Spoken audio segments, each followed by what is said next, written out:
राधे कृष्णा। जय बोलो सीता रामचंद्र भगवान की जय। श्री राम जय राम जय जय राम।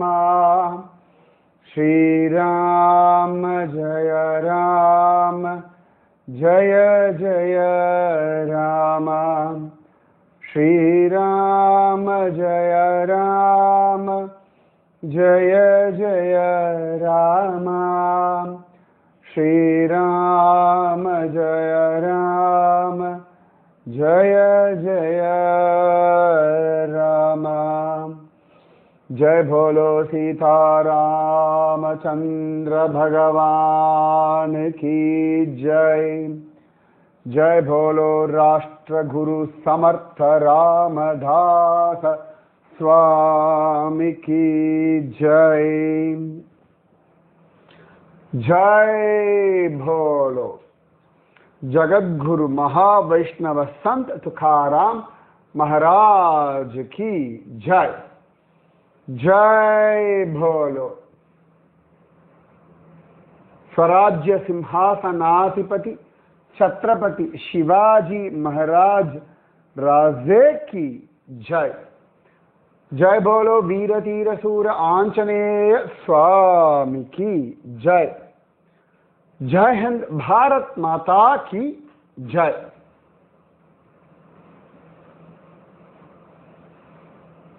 அழகான பீஷ்ம ஏகாதசி இன்று. பீஷ்ம பிதாமகர் முக்தி அடைஞ்ச பிறகு வரக்கூடிய ஏகாதசி, அதனாலே பீஷ்ம ஏகாதசி அப்படின்னு சொல்லுவார்கள். சிலருடைய அபிப்பிராயம் இந்த ஏகாதசி தினத்தன்றுதான் பீஷ்ம பிதாமகர் சகஸ்ரநாமம் சொல்லிட்டு முக்தி அடைஞ்சார் அப்படின்னு சில பேருடைய அபிப்பிராயம்.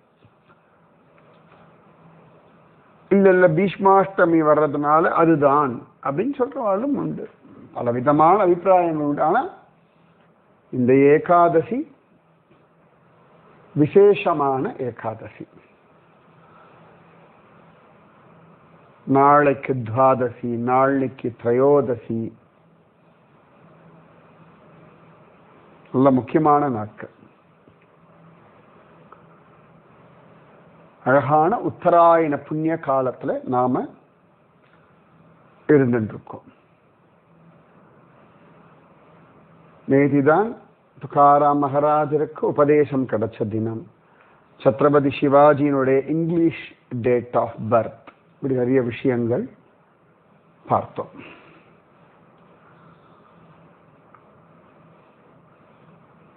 இந்த வாழ்க்கை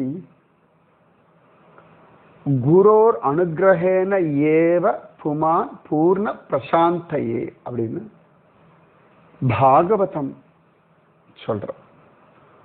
குரு அனுகிரகத்தினாலேயே ஒரு மனிதனாகப்பட்டவன் பூர்ணனாகின்றான். மனிதன் அப்படின்ற வார்த்தை ஆண் பெண் இருபாலருக்கும் பொருந்தும். அதனால இதனோட அதெல்லாம் ஒரே மேல் சாவனிசம் வேர்ல்டு அப்படின்னு நினைக்க வேண்டாம். ஆணாதிக்க உலகம், அதுதான் பெருசா இங்கிலீஷ சொல்லியிருந்த. இந்த ஆணாதிக்கம் பெண்ணாதிக்கம் எல்லாம் கிடையாது, எல்லாம் எமோஷனல் ஆதிக்கம் தான். கொஞ்சம் நிதானமா இருங்கும். உங்களுக்கு ஏதானும் வீட்டுல எல்லாம் ஒரு அதிருப்தி அப்படின்னு சொல்லலாம். நீங்க யார்கிட்டயா இருந்தாலும் உங்களுடைய அதிருப்தியை நீங்க வெளிப்படுத்தலாம். எனக்கு இந்த விஷயத்துல அதிருப்தி இருக்கு, எனக்கு இந்த விஷயத்துல உடன்பாடு இல்லை, எனக்கு இந்த விஷயத்துல சரியாப்படலை, அது சொல்றது சாதாரணமா சொல்லுங்க. ரொம்ப ஹை எமோஷன்லாம் அவசியமே இல்லை. ஞாபகம் வச்சுக்கோங்க, உங்க உடம்பு உங்களுக்கு ரொம்ப முக்கியம். புரியுறதா? அப்ப அந்த உடம்ப நீங்க பார்த்துக்கணும் இல்லையா? நீங்க எத்தனைக்கெத்தனை ரிலாக்ஸ்டா இருக்கோ அத்தனைக்கு அத்தனை அப்பாடான்னு வாழலாம். வாழ்க்கையில ஒவ்வொரு காலகட்டமும் ஒவ்வொரு விதமா உண்டு. அந்தந்த காலகட்டத்துல ஒவ்வொரு விதமா நம்முடைய மனசு எப்படி யோசிக்கும். நிதானம் கொஞ்சம் இருந்து, நான் திரும்ப சொல்றேன், உங்களுக்கு என்ன வேணுமோ அதுல தெளிவா இருக்கும். தெளிவுனா ஒண்ணு எனக்கு இப்படிதான் பிடிக்கும் அப்படிலாம் இருக்கக்கூடாது, அப்படி அர்த்தம் இல்லை. உங்கள் வாழ்க்கையில உங்களுக்கு எப்படி இருக்கணும், எந்த மாதிரி வாழணும், எந்த மாதிரி நிம்மதி வேணும் அப்படின்னு சொல்லி நீங்க தீர்மானம் பண்ணணும். இதுக்குதான் குரு உங்களுக்கு வழிகாட்டுறார். ரொம்ப அழகு. 1649 அழகா சத்ரபதி சிவாஜி,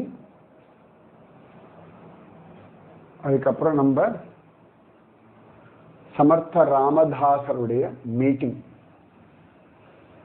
அதுக்கு முன்னாடியே சொப்பனத்துல சமர்த்த ராமதாசருடைய அனுகிரகம் சத்ரபதி சிவாஜிக்கு கிடைச்சுடுறது. துக்கோபா ஏன் சத்ரபதி சிவாஜிய சமர்த்த ராமதாசர் இடத்துல அனுப்புறார்? துக்கோபா இந்த 1649 இருக்கு இல்லையா, அதுல அவர் அந்த துக்கா பீஜ் நான் சொல்லுவேன், ஹோலிக்கு அடுத்த தினத்துக்கு அடுத்த தினம், ரைட்டா? யோசனை பண்ணி பாருங்க. அன்னைக்கு அவர் பரமபதி சொல்றார். யாரு? நம்ம துக்கோபா சரீரத்தோட வைகுண்டம் கிளம்பிடுறார். அது பால்குணல வந்துடும், பங்குனி. அதுக்கப்புறமா வைசாக சுத்த நவமி அன்னைக்குதான் நம்ம சிவாஜி மகாராஜா ஒரு அத்தி மரத்தின் கீழே சிங்கன்வாடியில அழகா சமர்த்த ராமதாசரை மீட் பண்ண. நேத்தி கூட அந்த இடத்தோட போட்டோ எல்லாமே நான் போட்டிருந்தேன். ஏப்ரல் 12, 1649 வைசாக சுத்த நவமி. ஸோ இதுக்கு முன்னாடியே துக்கோபா கிளம்பிடுறார்.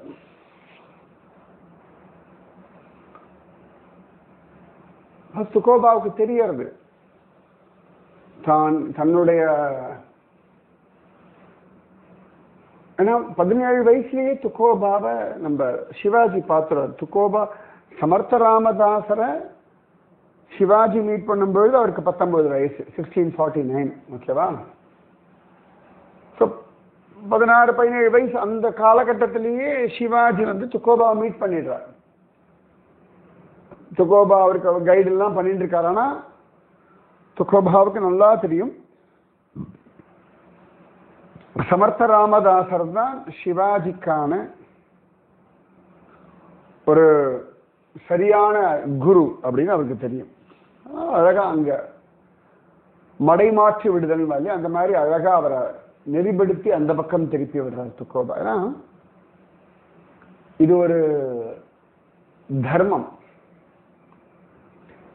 ஒரு செக்யூர்டு பண்ணி வைக்கணும் இல்லையா, அந்த மாதிரி. ஏன்னா இட்ஸ் நாட் அபவுட் சிவாஜி. சிவாஜியை மட்டும் உத்தேசிச்ச ஒரு விஷயம் இல்லை இது. இந்து ராஜ்யம், இந்து சாம்ராஷ்டிரம், இந்துஸ்தானம், ஸ்வராஜ்யம், இதை பேஸ் பண்ணி அவர் சமர்த்த ராமதாசரிடத்துல அனுப்புறார். சமர்த்த ராமதாசருக்கு அவ்வளவு பூரிப்பு. அப்ப துக்கோபா சமர்த்த ராமதாசர் மீட் பண்ணிருக்கா. அது முன்ன பின்ன இருக்கு. சில இடங்கள்ல 1644 அப்படின்னு காண கிடைக்கிறது. சில இடங்கள்ல 1614, அதாவது சிவாஜி மகாராஜாவும் சமர்த்த ராமதாசரும் ஒருத்தர் மீட் பண்றதுக்கு முன்னாடியே 2 பேரும் மீட் பண்ணார்கள் அப்படின்னு சமர்த்த ராமதாசர் ஒரு ரவுண்ட் அடிச்சுட்டு ஒரு யாத்திரையெல்லாம் முடிச்சுட்டு வரும்பொழுது கூட இந்த மயூர்காவ் அங்கெல்லாம் வந்து ஒரு கோசாவி, மோரையா கோசாவி, மோர்காவ் அங்கெல்லாம் மீட் பண்ணார்கள். ஸோ அந்த இடத்துல மீட் பண்ணார்கள்ன்ற மாதிரி காண கிடைக்காது. அது நம்ம அப்புறம் விஸ்தாரமா பார்ப்போம். நிச்சயமா உண்டு. துகோபா சமர்த்த ராமதாசர் மீட் பண்ணி இருக்கிறார்கள், சந்தேகமே வேண்டாம். இப்ப நம்ம சமர்த்த ராமதாசர் சிவாஜி இந்த பக்கமா வந்துட்டோம். சமர்த்த ராமதாசருடைய அது சமர்த்த ராமதாசர் லைஃப் ஹிஸ்டரியில கரெக்டா டேட் படி சில இடங்கள் சில விஷயங்கள்லாம் காண கிடைக்காது. சில இடங்கள்ல ஒரு ஹிஸ்டாரியன்ஸுடைய அனுமானங்களை கொண்டு விஷயங்கள் சொல்லப்படுகின்றது. இந்த டேட்ஸ் அந்த வருஷ கணக்கில் கொஞ்சம் கொஞ்சம் முன்ன பின்ன இருக்கலாம், அது ஒரு விஷயம் இல்லை. ஆனா துகோபா சமர்த்த ராமதாசர் சந்தித்து இருக்கிறார்கள், அது நிச்சயமா சரித்திரத்துல வரும். சமர்த்த ராமதாசர் துகோபாவை மீட் பண்ற சமயத்திலேயே அப்பப்ப இந்த சிவத்தர்கள் அங்கெல்லாம் உட்காந்து சிவத்தர்கள் இருக்கும் பொழுதுதான் அவருக்கு வந்து சிவாஜி மகாராஜாவுடைய பிரபாவம் எல்லாம் தெரிகிறது. அதனால அவர் எப்படி இருக்கார், அப்பயே அவர் வந்து பகவத் சங்கல்பத்தினாலே ராமராயா சங்கல்பத்தினாலே தாஸ் போத் அப்படின்ற அழகான கிரந்தத்தை எழுதின்றிருந்தார். அவர் சொல்ல சொல்ல கல்யாண் சுவாமி எழுதின்றிருந்தார்.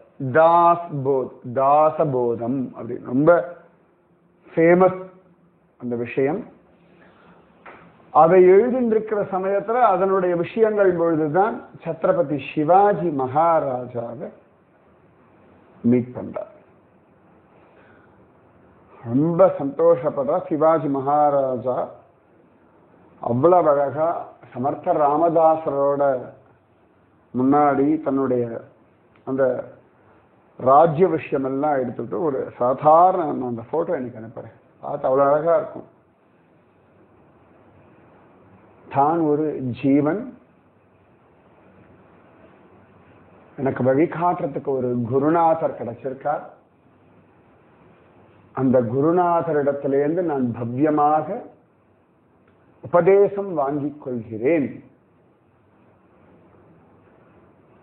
அந்த பவ்யத்தான் சொல்லுவோம், பவ்யம் வேணும்.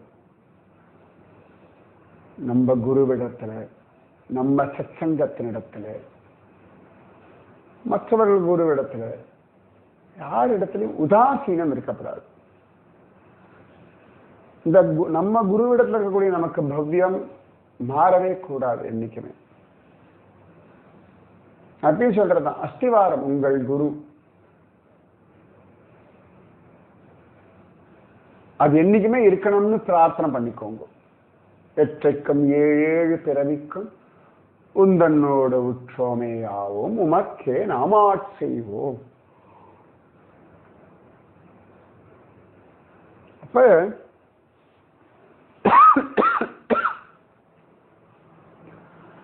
அந்த நிதானம், இந்த குருவிடத்துல வினயம். சமர்த்த ராமதாசர் அழகா சிவாஜி ஆலிங்கனம் பண்ணி தலையில கைய வச்சு ஆசீர்வாதம் பண்ணி அழகா அவருக்கு உபதேசம் பண்றார். சரியா, எனக்கு எப்படி ஒரு ஒரு கம்பேரிசன் தோன்றது அப்படின்னா,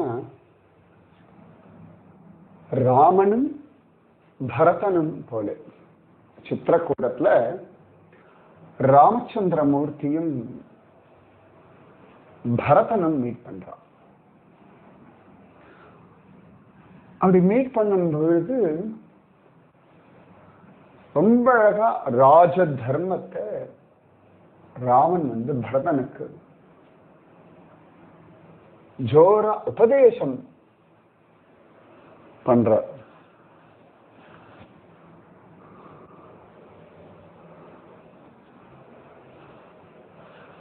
ரொம்ப அழகா இருக்கும். அதே மாதிரி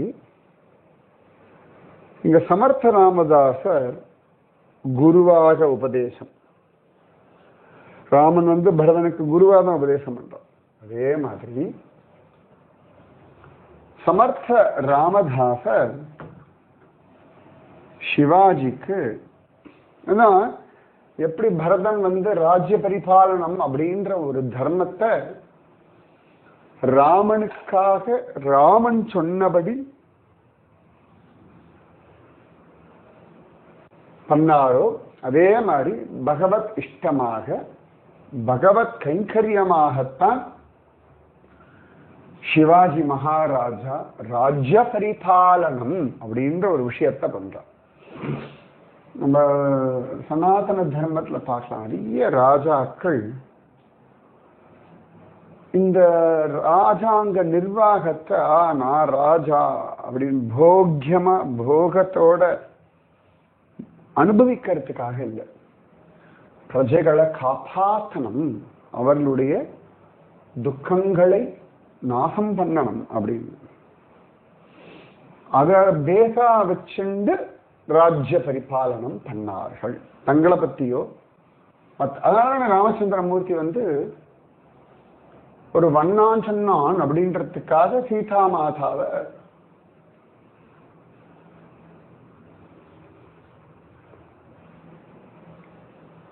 காட்டுக்கு அனுப்பிட்டார். ஆனா அந்த வண்ணான் பண்ண தப்பு.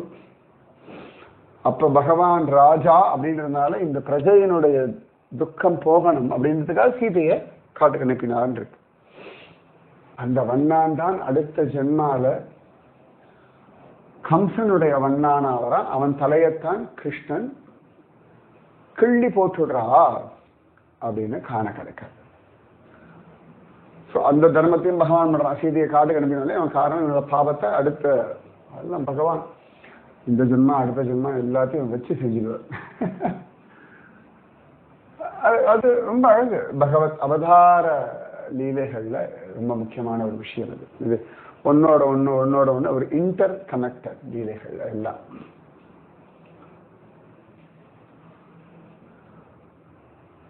ஸோ சத்ரபதி சிவாஜி அந்த மாதிரி ஒரு ராஜா. நம்ம சொல்றோம்ல, அப்படி அப்பா அம்மாக்கள்லாம் வந்து குழந்தைகளுடைய சுகதுக்கங்களை உத்தேசிச்சுட்டு எவ்வளவோ காரியங்கள் பண்றாங்க இல்லையா? அதுபோல ஒரு குடும்பம் 2 குழந்தையோ 3 குழந்தையோ 1 குழந்தையோ அதற்கு இவ்வளவு தூரம் யோசிச்சு இவ்வளவு பண்றோம் அப்படின்னா அதுக்கு எவ்வளவு மண்டை இடியா இருக்கப்பா, போதுண்டாப்பா சாமி, இதை படிக்க வச்சு இதை எழுப்பி இதை டியூஷனுக்கு அனுப்பி இதை கிளாஸுக்கு அனுப்பி இதை ஸ்கூலுக்கு அனுப்பி இதோட எமோஷன் இதோட அழுகை இதோடைய புலம்பல் இதுக்கு சொத்தை போட்டு இதுக்கு உடம்பு இப்படிலாம் டாக்டர்கிட்ட அழிச்சுட்டு போய் அடடா அப்படின்னு சொல்லி அதுக்கே மண்டைக்காய். அப்ப இந்த மாதிரி பல 100 பல 1000 இன்னைக்கு இந்தியாவில் எடுத்துப்போம் 130 கோடி ஜனங்கள், 130 கோடி பேரை யோசிக்கணும்னா என்ன ஒரு விசாலமான ஹிருதயம் இருக்கணும் இல்லையா? அதுவும் சத்ரபதி சிவாஜி சமர்த்த ராமதாசர் துக்கோபா காலம் எல்லாம் வந்து முகலாயர்களுடைய ஆதிக்கம் நிறைஞ்சிருந்த ஒரு காலகட்டம். அப்ப ஜனங்கள்லாம் நொந்து போய் மென்டலி சிக்கா இருந்தார். ஒரு நம்பிக்கையே இல்லாம சரி ஏதோ வாழ்ந்துட்டு இருப்போம், இன்னைக்கு பொழுது போச்சு அப்படிதான் இருந்தார். ஒரு உற்சாகம் ஒரு எமோஷனல் ஹாப்பினஸ் இல்லை, ஏதோ இருந்தா. அதுலயும் வந்து முகலாயரோட சேர்ந்து அட்டகாசம் பண்ண உண்டு, நிறைய உண்டு வச்சுக்கோங்களேன். ஸோ சிவாஜி மகாராஜாவுக்கு அப்படி ஒரு ஹிருதயம், அதுக்கு ஏற்ற மாதிரி ராஜாங்க நீதி சொல்லிக் கொடுக்க. ஏன்னா இந்த ராஜநீதி ரொம்ப சூக்ஷ்மமானது. சாம தான பேத தண்டம், இது நீங்க தெரிஞ்சுக்கணும். நீங்க பாலிடிக்ஸ்ன்றது வந்து எனக்கு வேண்டாம் நம்ம யாருமே ஒதுங்க முடியாது. அது நம்ம நேரடியா அதுல ஈடுபடவே இல்லை என்றாலும் நமக்கு பாலிடிக்ஸோட ஒரு சம்பந்தம் உண்டு. உங்களுக்கும் உண்டு, எனக்கும் உண்டு, மடாதிபதிகளுக்கு உண்டு, பீடாதிபதிகளுக்கு உண்டு, சன்னியாசிகளுக்கு உண்டு. we are living in this country, right? So இது தெரியணும். அதுல வந்து ஈஷிண்டு நல்லது கெட்டது கருத்துக்கள் சொல்லணும் அதெல்லாம் இல்லை. ஆனா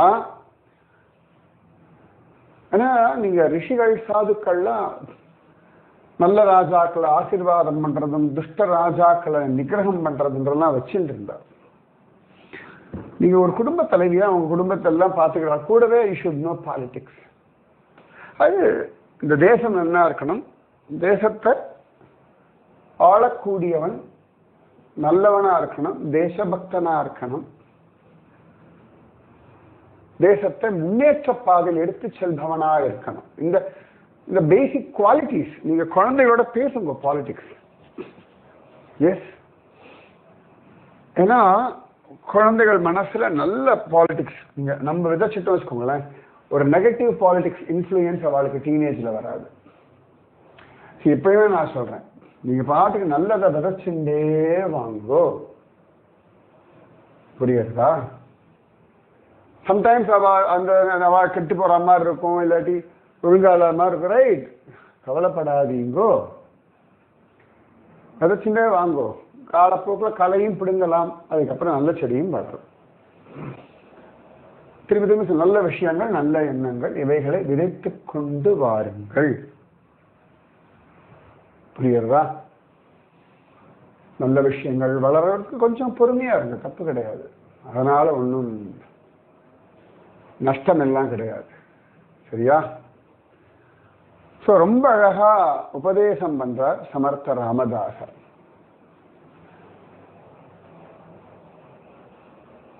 எப்படி வந்து விரோதிகளை ஹேண்டில் பண்ணணும், எப்படி இன்னும் ஒரு தந்திரம் வேணும், மக்களிடத்துல அப்படி இருக்கணும், மக்களுக்குள்ள எப்படி ஒற்றுமை இல்லாம. ஏன்னா சிவாஜி அப்பப்ப ரொம்ப டல் ஆயிடுறாரு. என்னன்னு கேட்டா, நான் சொன்னேன் இல்லையா, அந்த சந்திரகாந்த் மௌரிய அவெல்லாம் வந்து ஹிந்து, பட் அதெல்லாம் அப்படி போனா கோவம் வருது அவருக்கு, அக்செப்ட் பண்ண முடியறது இல்லை. நமக்கு அப்படி தோணல, என்னடா இது அப்படின்னு.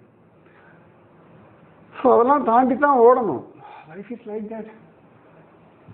எல்லாரும் சரியா இருப்பா, எப்பவும் சரியா இருப்பா, ஒரே மாதிரி இருப்பா அப்படின்னா எதிர்பார்க்காதீங்க. டீரேஜ் ஆகி போறா, ட்ராக் மாறி போறாளா, திருப்பி ரீட்ராக் பண்ணணும். இது இப்படிதான் குடும்பம், நாடு, சமுதாயம் எல்லாமே இப்படிதான். எல்லாம் ஒரே மாதிரி ஒரே கிளீனா பர்ஃபெக்டா ஒரே மாதிரிலாம் போகாது. அப்ஸ் அண்ட் டவுன்ஸ் எல்லாம், ஏற்றத்தாழ்வுகள், மேடு பள்ளங்கள், நல்லது கெட்டது அது நடக்கும். இதுதான் வர்றதை ஏற்றுக்கணும்னு நான் சொல்றேன். நான் சொல்றது என்ன, குருஜி மாசம்னா மண்டல அப்படி அடிச்சடிச்சு சொல்லி வச்சிருக்கா. சத்சங்கத்தே இருப்பா, திடீர்னு பார்த்தா சத்சங்கத்துல ஒரு பிடிப்பு இல்லாம இருப்பா. சில பேர் சத்சங்கத்துக்கு விரோதமா போவா, சில பேர் நாங்கள்லாம் அப்படி ஒரு சிஷ்யர்கள் அப்படின்பா. ஏதாவது சந்தர்ப்பத்துல திடீர்னு வாழ்க்கை ஒரு குரு மேல ஒரு வெறுப்பு வரும், ஒரு கோபம் வரும், ஒரு அதிருப்தி வரும். இவரெல்லாம் குருவான் ஒதுங்கி போவா. இது உலகத்தை நானே இல்லை. நம்ம ராமானுஜருடைய சிஷ்யர் எம்பார் கோவிந்தர், பெரிய கோபம் அதெல்லாம் இல்லை, ராமானுஜருக்கு அவ்வளவு உசுறு. ஆனா ஒரு ஸ்டேஜ்ல அவர் வைஷ்ணவ தர்மத்தை விட்டு போயிட்டார். அதுக்கப்புறம் திரும்பியும் வைஷ்ணவ தர்மத்துக்கு பெரிய திருமலை நம்பிக்கை அழிச்சுட்டு வர்றார். ஸோ இது காமன், எல்லாருடைய எல்லா சம்பிரதாயங்கள்லையுமே இது நடக்கிற விஷயம்தான். சம்பந்தமே இல்லாம இப்ப திடீர்னு நல்லா சத்சங்கத்துக்கு வருவா, சத்சங்கத்துல ஊறி கிடப்பா, திடீர்னு பார்த்தா ஆளே வரவே மாட்டா, அப்காண்ட் ஆயிடுவா, என்னமோ சொல்லுவா, ஏதோ காரணம் சொல்லுவா, ஏதோ ஒரு அதிருப்தி, ஏதோ மனசுக்குள்ள அவளை அவர் கனெக்ட் பண்ணிப்பா. அப்படியெல்லாம் உண்டு. ஸோ சமர்த்த ராமதாசர் சிவாஜி மகாராஜாவுக்கு அவனுடைய தர்மம் என்ன, அவன் எப்படி ராஜ்ய பரிபாலனம் பண்ணும், எப்படி இந்துக்களை ஒண்ணு சேர்க்கணும். ஒரு சன்னியாசியா சமர்த்த ராமதாசர் ஒரு கோவில் கட்டலாம், அங்க மாருதி மந்திரம் இது பண்ணலாம், அதெல்லாம் ரைட்டு. இன்னொரு பக்கம் ஜனங்களுடைய தேவை என்ன, அவளுடைய பயம் என்ன, அவளுடைய பயத்தை போக்கணும், எப்படி அவளை யுனைட் பண்ணணும். அதே சந்தர்ப்பத்துல சில பேர் வந்து ஃபோர்ஸிபிளா மதம் மாறி இருப்பான், அவனை எப்படி திரும்பி மதத்தை கொண்டு வரணும். சில சந்தர்ப்பங்கள்ல நமக்குள்ளேயே ஒருத்தர் இருப்பான், சுயநலத்துல வந்து ஏதானும் தப்பான வழிகள்ல விரோதிகளுக்கு தகவல் சொல்லுவான். அந்த மாதிரி ஆட்களை எப்படி ஜாகிரதையா கவனிச்சு அவளை திருத்தணும், இல்லாட்டி கண்டிக்கணும், இல்லாட்டி தண்டிக்கணும், இது எல்லாமே உண்டு. அதாவது ஒரு தெய்வ விஷயத்திலேயே இது உண்டு. தெய்வம்னா கருணை. கருணைனா நிறைய பேர் நினைச்சிருக்கா என்ன பண்ணாலும் மன்னிச்சுட்டு இருக்கிறது கருணை நினைச்சிருக்கா. கண்டிக்கிறதும் தண்டிக்கிறதும் நல்வழிப்படுத்துறதும் கருணையின் வெளிப்பாடுதான். அரிசினத்தால் ஈன்ற தாய் அப்படின்னு வெட்டி போடு சனியன அப்படின்னு அம்மா சமயத்துல. அதனால அம்மா குழந்தையே பிடிக்காது, குழந்தையே வேண்டாம், அதனுடைய அந்த துஷ்டத்தனம் அவளுக்கு ஆகிறது இல்லை. ஸோ அந்த டைம்ல அம்மா கண்டிக்கணும், கேட்க நாலு ஒரு போடு போடணும், தண்டிக்கணும், அதெல்லாம் உண்டு. இதெல்லாம் பார்ட் ஆஃப் லைஃப். இது எல்லாம் நடக்கும். புரியுறதோ? ஸோ இதான் சிவாஜி மகாராஜாவுக்கு எப்படி புரிய வைக்கணுமோ அப்படி புரிய வச்சு அவனுக்கு வழி காட்டுறார். அது ரொம்ப அழகு. சமர்த்த ராமதாசர், கல்யாண் சுவாமி, உத்தவ், வேணாபாய், அக்காபாய், தத்தாத்ரேயர், நிறைய நீங்க பார்த்திருக்கீங்க. ஒவ்வொருத்தருக்குமான உபதேசம் வேற. அம்மாவுக்கு சொன்ன உபதேசம் வேற, ரைட்டா? நிறைய இருக்கு இந்த மாதிரி. சிவாஜி மகாராஜாவுக்கு கொடுக்கிற உபதேசம் வேற. ஏன்னா அவனுடைய பர்பஸ் வேற, அவனுடைய பர்பஸ் ஆஃப் லைஃப் வேற. புரிஞ்சுக்கோங்க. குரு எல்லாருக்கும் ஒரே உபதேசம்லாம் கொடுக்க முடியாது. ஜென்ரலா வேணா பேசும்போது எல்லாரும் உட்கார சொல்லலாம். பட் இண்டிவிஜுவலா சொல்லும் பொழுது அகம்பாவத்தை குறைச்சிக்கோ, ஹெல்த்தை பார்த்துக்கோ. நாம ஒவ்வொருத்தருக்கும் மாறும், மாறித்தான் ஆகணும். ஏன்னா அந்தந்த ஜீவனுக்கு தகுந்தாற் போல லைஃப் ஸ்டைல். ஸோ உங்க குரு உங்களுக்கு என்ன சொல்லுதோ அதை பிடிச்சிக்கோங்க. அடுத்த வாழ்க்கை it's not of your business. அது உங்களுக்கான தேவை இல்லை. சிவாஜி மகாராஜாவுக்கு அவ்வளவு சந்தோஷம், அவனுக்கு பெரிய கான்ஃபிடன்ஸ். ரொம்ப நீடர் அவாள்லாம். ஆனால் தியானம், அதாவது நான் சொல்ல 130 கோடி பேரை காப்பாற்றணும்னு வச்சுக்கோங்களேன். எவ்வளோ பெரிய விஷயம் அது. ரொம்ப கஷ்டம். அதுக்கு எவ்வளோ ஒரு மனோபலம் வேணும். அந்த மனோபலத்தை கொடுக்கிறார். இதுக்கு இவ்வளவுதான் கொடுக்கணும். தென்னை மரம் அதுக்கு தண்ணி ஊற்றணும். ஒரு சின்ன ஒரு துளசி செடி, அதுக்கு கொஞ்சம் தண்ணி விட்டா போதும். தென்னை மரத்துக்கு விடுற தண்ணி விட்டோம்னா துளசி அழுகி போயிடும், ரைட்? ஸோ பயிருக்கு தகுந்தாற் போலே பாதுகாப்பு. சம்ஜா? ஹுக்கம், கட்டளை, குருவின் கட்டளை, குருவின் வழிகாட்டுதல். ஸோ துக்கோபாவுக்கு அவ்வளவு அழகான உபதேசம். துக்கோபாவுக்கா இல்லையே, சிவாஜிக்கான உபதேசத்தை சமர்த்த ராமதாசர் பண்ணுகிறார். நிறைய பேருக்கு நேற்று கேள்வியே இல்லையே அப்படிலாம் சொன்னான். சரி, இன்னைக்கு கேள்வி கேட்டுடுவோம். துருவன் சரித்திரத்தை நாரதர் எந்த ராஜாக்களுடையதான சபையில பாடினாரோ அந்த ராஜாக்களுக்கு உபதேசத்தை சிவபெருமான் ஒரு குளத்தங்கரையில பண்ணார். அந்த குளம் எங்க இருக்கு, அது என்ன ஊர், கண்டுபிடித்து சொல்லுங்கள். ராதே கிருஷ்ணா. ஸ்ரீராம ஜய ராம ஜய ஜய ராமா. ஸ்ரீராம ஜய ராம ஜய ஜய ராமா. ஸ்ரீராம ஜய ராம ஜய ஜய ராமா. ஸ்ரீராம ஜய ராம ஜய ஜய ராமா. जय बोलो सीतारामचंद्र भगवान की जय. जय बोलो राष्ट्रगुरु समर्थ रामदास स्वामी की जय. जय बोलो जगत गुरु महावैष्णव संत तुकाराम महाराज की जय. जय बोलो स्वराज्य सिंहासनाधिपति छत्रपति शिवाजी महाराज राजे की जय. जय हिंद भारत माता की जय. जय बोलो वीर धीर सूर आंजनेय स्वामी की जय जय जय जय जय जय जय बोलो भीष्म पितामह की जय राधे कृष्णा।